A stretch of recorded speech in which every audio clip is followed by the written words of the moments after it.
Hello and welcome back to PowerWash Simulator. Welcome back to, well, I was going to record a vlog today and I thought, no, I don't really want to do that. I just want to stay indoors where it's warm and play something. So, in lieu of a vlog, why don't we just hit up career and hit up continue and see what we got? Well, we got clean the fire helicopter. Yeah, let's jump in. So, hey FA, we got one heck of a dirty copter on our hands. Your buddy Cal got himself into a real spot of bother up on Mount Rushless. Poor guy was so delirious from volcanic fumes, he thought the mayor's hellish feline was up there with him. Oh yeah, there's a running sort of through line with the mayor's cat.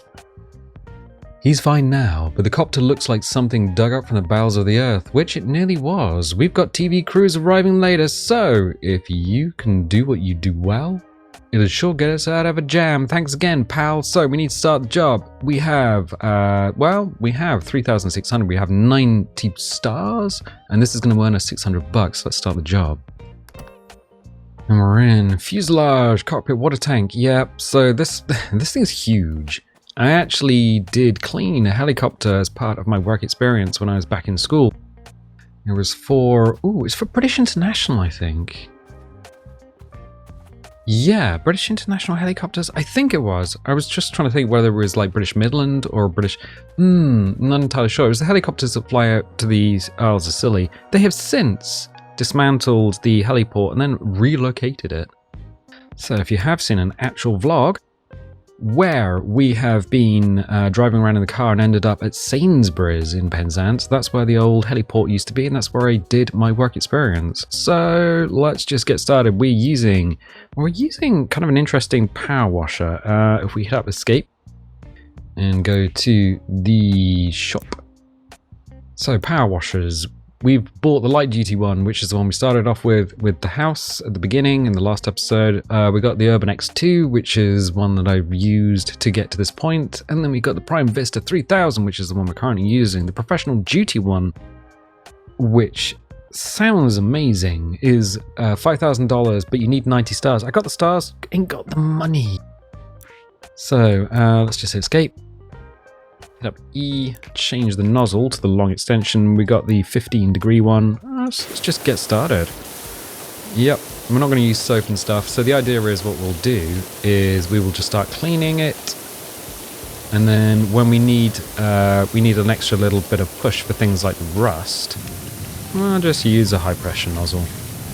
It's not a problem. It's not a problem. It's not a problem.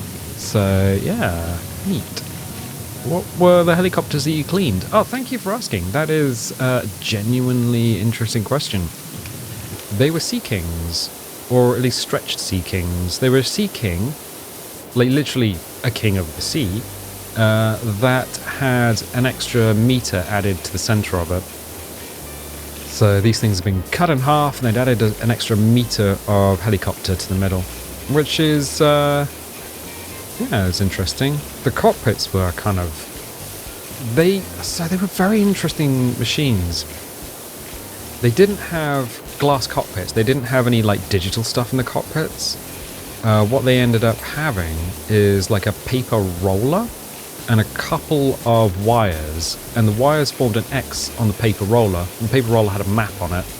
And that was basically telling you where you were. If you flew off the paper map, well, you didn't know where you were anymore. And that had actually happened to those helicopters at least once, because at least one of them flew into a cliff, which was somewhat tragic. I wanted to say tragedy and tragic at the same time. That didn't work. So I thought that might be covered in rust, but it does not. Alright, let me go back to the 15-degree nozzle. So yeah... I wanted to record a vlog today. Yeah, it's Sunday. Normally I go out and record vlogs, but I just, I don't know. I've not been feeling great. I did the 3-hour vlog on the way to Bristol, and that was amazing. Dad and I had a conversation when we were up in Bristol, because Dad doesn't live there. Dad lives somewhere else. So we met up in Bristol, and, wrong button. E and R are right next to each other. Just wanted to change that. So Dad and I met up in Bristol at my sister's for Christmas. And I just recorded that 3-hour vlog. There are a couple things wrong with it. You almost didn't get that 3-hour vlog. that almost didn't happen. So the first thing, there was a loop of hair at the side of my head that I had not noticed because I just jumped out of the shower. Like, I always start the day with a shower. Always start the day with a shower. And, this little loop of hair, and I was just like, oh, do I just not put the vlog up? And I figured, well, most people are going to watch it. There's like a second monitor viewing. They're not going to be so fussed with what you look like at 5 in the morning. Driving in the dark. It's just like, no one's going to care, my dude. So I was like, yeah, whatever. I'm not exactly one of those stremmers who would get, you know, the stremmers who are on Twitch and they get into a paddling pool of milk or whatever they do. No one's going to care. Like, 0 people are going to care. So, is that rust in there? I don't know. So I put it up anyway. And Dad was like, no one's going to watch a 3-hour video of you driving from one part of the UK to another. And it turns out a lot of people actually did. Which was, I mean, it surprised me, to be honest. It was like, yes, you're talking about Cornish pasties and the knockers and the mines. And I'm like, to be honest, I completely forgot about that. Like, if you say, hey, you said this thing on the 3-hour vlog that you recorded Christmas Eve, 5 o'clock in the morning. I'm like, I genuinely have no idea what I said. I could have said pretty much anything. My brother was like, oh, you said this thing. I was like, I don't remember. I don't remember. So yeah, that was the thing that almost didn't go up. Then it did, and then Dad was like, why? And it turns out that, yeah, people will watch that, which is kind of neat. There's a couple of kind of cool things about the channel. Like, it's a fairly relaxed channel, I think. I was going through the numbers the other day, because you kind of have to do that. And the numbers are like, most people are watching from the United States, which makes sense, but doesn't make much sense is that most views are happening at about 6 o'clock in the afternoon UK time. So if you roll back like 5 hours to get US time, that means people are watching in the US about, 5, 4, 3, 2, 1 o'clock in the afternoon? What are you all doing in the US at 1 o'clock in the afternoon if you're not at work? It seems just like a generally weird time of day for people to be watching videos on YouTube. Unless everyone's kind of just around the water cooler and they're just like, oh no, I'm just doing stuff around the water cooler. Alright. I have heard that's the thing. Discussing the game around the water cooler. I'm telling you, Doc, even if I'm goozed on CO2, I can still tell the difference between a limping ginger tomcat and a pyroclastic flow. Yeah, so there's like a little backstory in this game about the mayor's cat going missing. The vehicles in this are somewhat devious. Like, the buildings are big, but the vehicles have all these little bits and pieces that can kind of catch you out. It's just like, you're not going to get all of the bits and pieces, are you? Yes, well, like, you have to wash for a good old while. I wonder how many people played this game and just said, oh, this is what I want to do. Get me a Tyvek suit with a big old mask, and I'll go around people's houses and just power wash their driveway for them. To be honest, I've considered it. I'm just like, the world is going to be taken over by AI. What are you going to do? Get a job power washing stuff, I guess, since the AI can't do that? That might be a good idea. So, we're just sort of running down one side from the ground. We might end up having to go... See, there's little bits in here. Ooh, there's little bits in here. There's loads of little bits. So one of the things that I was talking about on the blog is not feeling well.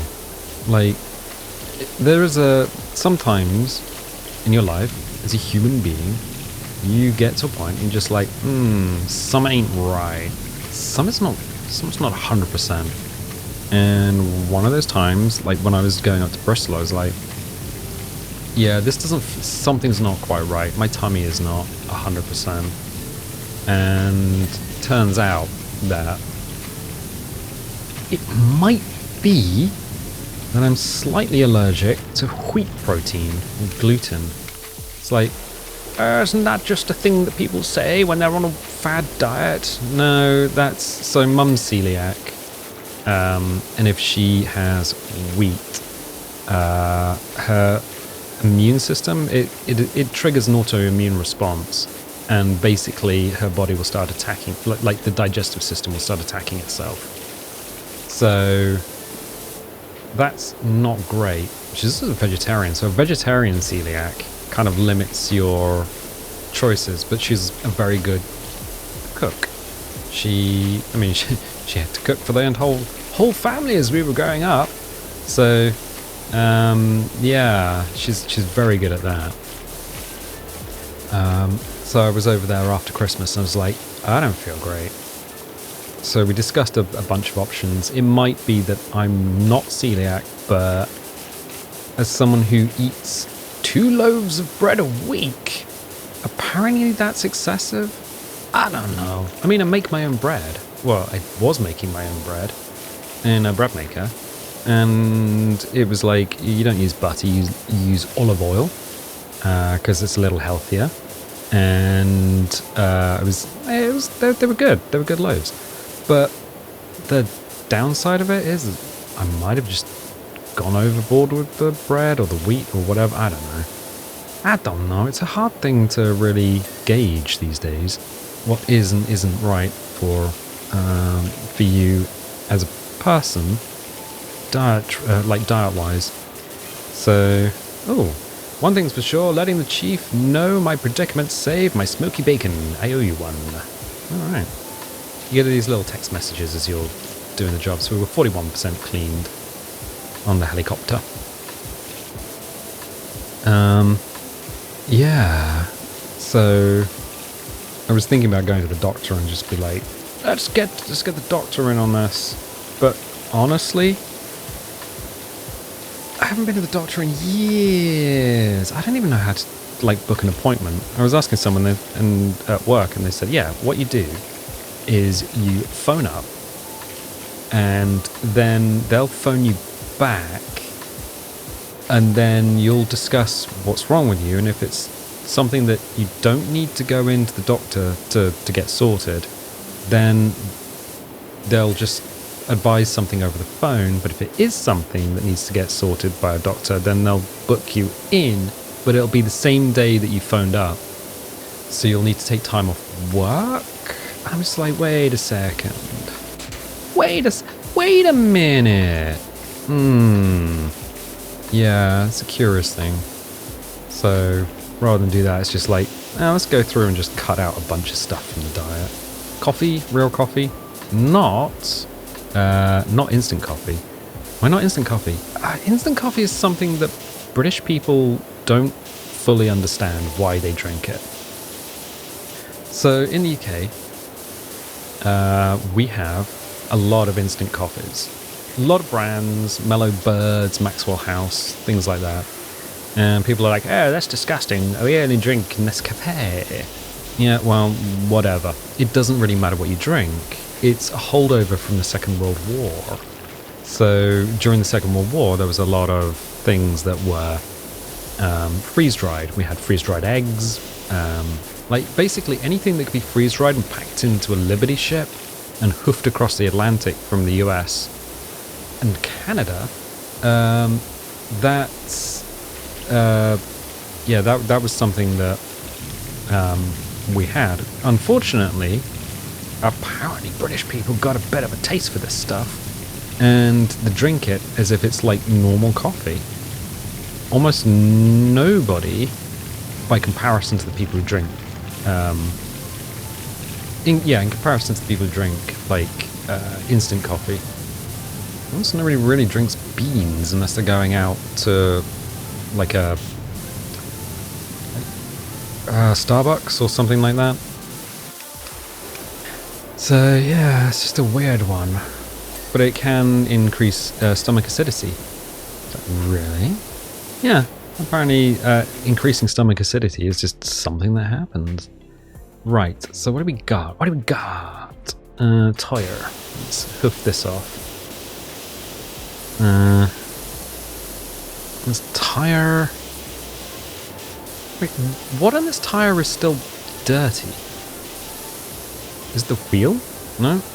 That counts as landing gear. Right. On the underside of the tire, maybe? Maybe the top of the tire. Ooh, oh, there we go. It's like, what's going on? Have we got... yeah, that'll do. Bunk. Wait a minute. Okay. So we can see here on the landing gear. Oh. There we go. Top of the landing gear is a bit dirty. Well, yes. The backstory in this game is that a volcano has gone off. The mayor's cat is somewhere up on the volcano, and everyone's trying to search for it. So landing gear leg. Landing gear. That's like 1% of this thing, and I don't... there you go. There you go. Ah, the engine. So yes. Oh, that's spinny bits. Oh. Okay, no step. Well, we're going to step. That's something we're going to do. Can we get down the other side? Yeah, we can. Can we stand here? Okay, cool. Good. So they have little steppy boys. What do they do? Well, they allow you to step up onto the top of the fuselage in order to inspect the engines. We need to inspect the engines a lot? Well, you need to run water through them, certainly. What? Water through a jet engine? Yep. Well, you did around here because a lot of the helicopters themselves... Is that done? No, that's not done. They fly out over the ocean. So if they're flying out over the ocean, what will happen is salt will build up in the engines. So you need to flush them through with a detergent. Oh, which means when they're on the ground, you rub the engines up. And then you blast detergent through the front, and it gets blasted out the back, and that takes out all of the salt, which is kind of nice. We're gonna need one of these. You can go there. Yeah, if you lock the nozzle in place, then it's a lot easier to go up and down ladders. Good. Helicopter's safe. I mean, yes and no. They are kind of beating the air away in order to defeat physics. So they kind of fly using brute force. A combination of brute force and kind of physics. But yeah, they are interesting, to say the least. If the engine turns off, you hope that the spinny bit still spins, and then you can auto-rotate down. Oh, window. There's a bit there. You can auto-rotate down. If the spinny bit stops spinning for any reason, you are hosed. That is a scientific term for you being absolutely hosed.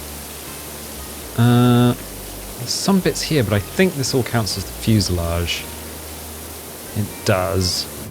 Alright. I think if you run it, auto-locks the nozzle in place. There we go. Ah, the engines. They're big and engine-y. I don't think these are rusty though, so no, they're not. They're just huge. And what's the difference between these? Oh, these are axial flow engines, I think, where it spins the drive shaft, which is down the center of the engine. Axial flow. Germans used those during the Second World War. What were we using? I can't remember the term. I just know the axial one. I'm sure somebody will say. Somebody will just be like, I got to the video and I know what the Gloucester Meteor was using. Oh yes, what was it using? It was using the sausage roll engine. What? Yes. We just put sausage rolls on there. Calvin, there's another good thing that came out of it. You remember we moved to Florine's old place? Question mark. Some of these text messages. Oh, guess who's a copter pilot now? Oh, okay. Yeah, some of these text messages can get a little bit weird in the game. Anyway, it's rude to text on a date, so I better go. Yeah, I told you. Sometimes these text messages get a little bit weird. Who texts on a date?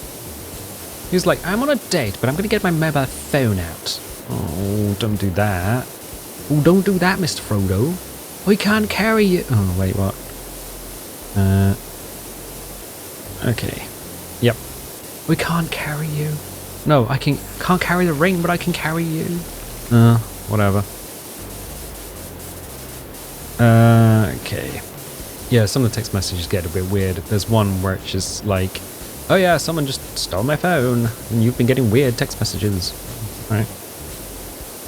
So, let me just jump. There we go. Let's jump up and get these blades sorted. Blades? Oh. So yeah, this is the second to last powerful, it's probably easier to do that, second to last powerful power washer, which is nice, but the other one makes it sound like a car engine when you turn it on. I don't want that one. So yes, let's whip her around. Anything else was going on the channel? I'm kind of glad you asked. Not really. Like, I recorded a bunch of videos of Christmas just so that there would be a bunch of stuff, because I knew I was going away.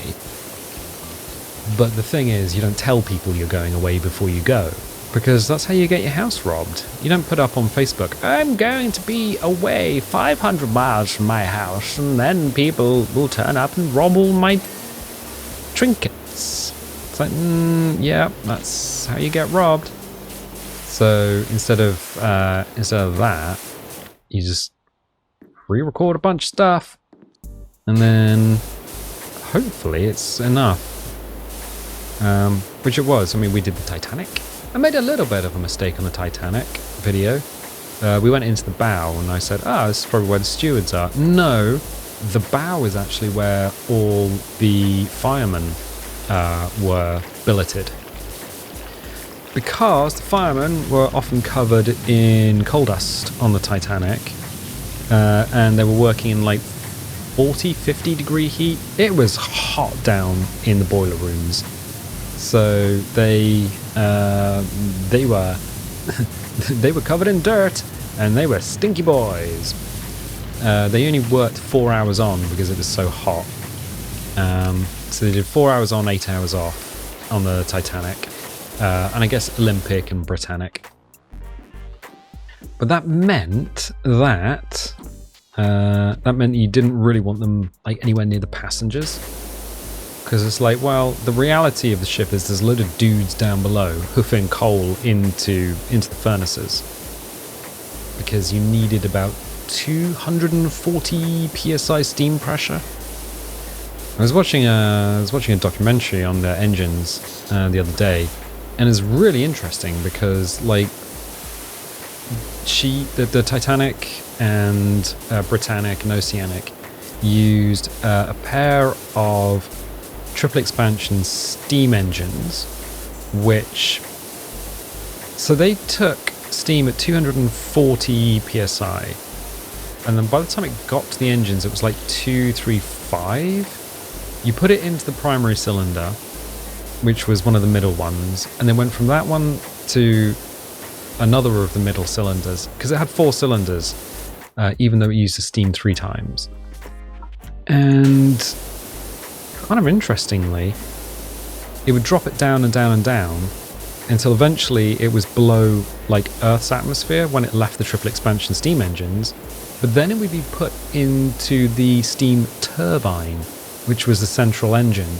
So she had three screws, 3 propellers, and you would have triple expansion steam on the outside, and the inside was the steam turbine. But the steam turbine was really interesting because it ran at 9 psi. Like, if you apply 9 psi to a vacuum cleaner, you're going to be able to suck the carpet like clean. It's below Earth's atmosphere. It's 9 pounds per square inch. The way that it worked is the condenser, like the steam condenser, operated at something like 1 psi, which meant that there was still enough like pressure there in order to operate a steam turbine. I was like, oh, that seems very low, but on the other hand, yeah, it's just kind of an amazing like technological feat that they had going on Titanic and other ocean liners of the day. Yeah, kind of interesting.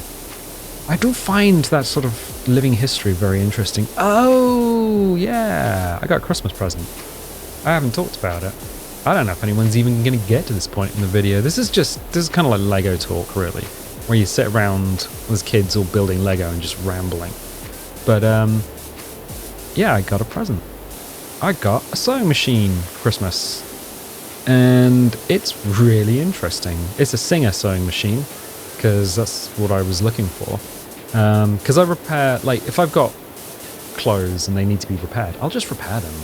I'm not going to go out and buy more clothes if, like, the stuff that I've got is good. If the stuff that I've got is good, then, yeah, just repair it. It's not difficult. I know how to use a needle and thread. It's not a super complicated thing to do. It just takes a while. That's the main issue with, like, hand repairing stuff. So I was like, it'd be really cool to have, like, a Singer sewing machine. So Dad was like, what do you want for Christmas? I'm like, I don't really want anything, but look, I've been looking at getting this thing. So I got one, and it's from 1910, this Singer sewing machine. It's got a shuttle. So the bobbin in it, you have a needle and thread which goes through the top of the fabric, and then underneath a bobbin which will catch things, which basically there's a little like S-shaped hook which catches the needle as it goes through the top of the fabric, and then underneath there's a little shuttle. Then it passes a thread from the bobbin underneath. So it kind of the sewing machine puts a needle through the fabric, and then what it does is it gets hooked underneath. That thread gets hooked underneath. The shuttle passes through it, or passes a loop through it, more accurately. And then when the needle goes back up, it gets locked. That thread is locked from the underside. I just made a hand gesture, and you can't see that. But the thread is locked from the underside. It's interesting. I might do a video on Tech and Sundry at some point, but it's kind of a big bit of kit. But yeah, 1910 means that it was actually made a year before Titanic's keel was laid down, because Titanic was laid down in 1911, and then her maiden voyage was 1912. I was like, yeah, this is kind of cool. I've got a sewing machine that, I mean, it's made in, it was made in Scotland, so it's got the serial number and everything on it, like a wooden base, like a wooden boxy base, and that's kind of important because that means that you can get access to all the insides. What have we got going on here? We've done the blades from the top. Is there anything else? Yeah, the engine's really kind of tricky to get to all the pieces. So yeah, there's like a wooden box that has the sewing machine sits on top of. The shuttle moves in the boxy area below as well. It's got like enamel and things, and it's highly decorated, but it's manual. So there's no... they did do like electric conversion kits, because I think Dad was saying my grandma used to have a Singer with an electric conversion kit. But yeah, it doesn't do... So it only does like a straight stitch. It doesn't do like a zigzag stitch. So you can't just select different stitches on it. Which is fair enough. I mean, but you crank it. You always turn the handle. I think you always turn the handle clockwise. Yes, because otherwise I have a feeling you'll just end up unscrewing everything. But yeah, it's a fascinating bit of kit, and I love history. And I love being able to get my hands on history, because there's nothing like going to like a really good museum where they allow you to touch the artifacts. I don't know, it's just like I kind of wanted to be an archaeologist when I was a kid, but then that never really worked out. People were like, "Oh, archaeologists don't make any money." Oh, alright. Well, guess I'll work for minimum wage doing something else then. Ooh. But yeah. Yeah. Love getting my hands on history. It's great. Things like the tank. I can wholly recommend the tank museum. If you need a museum, you're just like, I want to go to a museum. It's kind of interesting and allows me to touch the history. Yep, you can touch the tanks. Nobody's worried about you breaking a tank. Tank museum, although it's very hard to get to. Like, hello. Dunk. Cool. The sat nav when I went to the tank museum was just like, oh, you can take this bridle way. It's like, mate, what are you talking about? It was genuinely concerned that it was like, yeah, no, you can absolutely take a bridle way to get to the tank museum. Maybe I need to update my sat nav or something. This ain't right. Tail rotor shaft. Alright. Let's hop off the edge. Tail rotor blade. And the blade is definitely... Oh, is it this one? Okay. So that's done, that's done, that's done, that's done. Something here. Drive shaft. Oh. Okay. Let's get that cleaned up.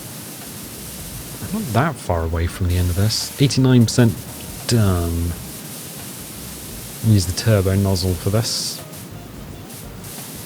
I see. It's all up underneath the tail. So the rotor, this bit here, that spins and it pushes left or right because it's supposed to counter rotate the body of the helicopter. So if this thing is spinning like, well, this one's going to spin counterclockwise. You can tell the direction of the blades. The blades themselves are filled with gas, by the way. So if you didn't know, yep, blades are full of gas. So it makes them lighter, but like maintains their rigidity. And there's actually a little, about here, there's a little plastic cap. And if the blades run out of gas or if they get cracked or something, you'll see that cap. I think it's black, and then it'll go white if the blades lose pressure. So you can tell if the blade is broken. It's very important. But yeah, these things will spin in one direction, and then the tail rotor pushes in the other direction. That is an effect that has... I mean, even aircraft that have just like rotor blade, propeller, like Sopwith Camel was really bad for it. The propeller on the Sopwith Camel would actually pull the whole thing and try and rotate the aircraft, and it was something that catch out new pilots. Sopwith Camel, a World War I biplane, late World War I biplane. One of the things they used on that thing was incendiary bullets, because they wanted to take out Zeppelins. Originally, the Air Ministry said, we don't think... Well, actually, no, it's before the Air Ministry. The Air Army Flying Corps said, oh, we don't think incendiary bullets will actually set fire to a Zeppelin, because the hydrogen probably doesn't have the oxygen in there in order to ignite. Because they used hydrogen gas bags, and the gas bags used a very small part of cow gut in order to 90-something%. In order to there we go. So yeah, they used cow gut in order to create a sealed gas bag in a time before, like, plastic polymers, I guess, and carbon nanotubes. So they were like, oh, how do we use, what natural materials do we have? It's like, yeah, we have part of cow intestine. It took millions of cows to make an airship. The R101 had a huge amount of cow intestine in it. So we got the underside of that. Ding. Okay, we've got the snorkel, the hydraulic pipes, and the water tank. Well, the water tank's this thing. Is the water tank interesting? Oh, this is okay. This is where it gets dumped out, and this is where it gets filled up. Right. Oh, I know why the water tank's a pain in the butt. Doop doop. Yeah. Kind of interesting. Like, the pipes. They're calling. All right. Yeah, there's a forum that I used to be part of. I think the site's closed now. It was like a technicians forum. But somebody there used to work for... Oh, we can put it here. I think they were like up in America or Canada or something, and they would refuel aircraft, and that was their job. There we go. And the snorkel. Yeah, sounded like a really interesting job. Where's the snorkel? Well, it doesn't have a refueling drogue, so that ain't the thing. Snorkel everywhere, but we can just highlight it, I think. Yeah, we can. Doop. Snorkel. Oh, of course, it's gonna be the one thing that I just pointed out. There we go. Oh, neat. Dirt Finder, I need your assistance at the mansion. There's a matter of greatest urgency. Mayor Jeffestein, the whatever. Okay. Well, I'll tell you what, I'm going to leave it there for the time being, because I think we've done a good job. And we've talked about a bunch of random stuff, because that's exactly what happens when you just have something to clean and you're just like, I just need to talk. Just a little bit. So, if you've made it this far, consider subscribing if you haven't already subscribed. If you want notifications, dingle the bingle. If you don't want notifications, don't click the bell, and I tell you what, I'll catch you next time.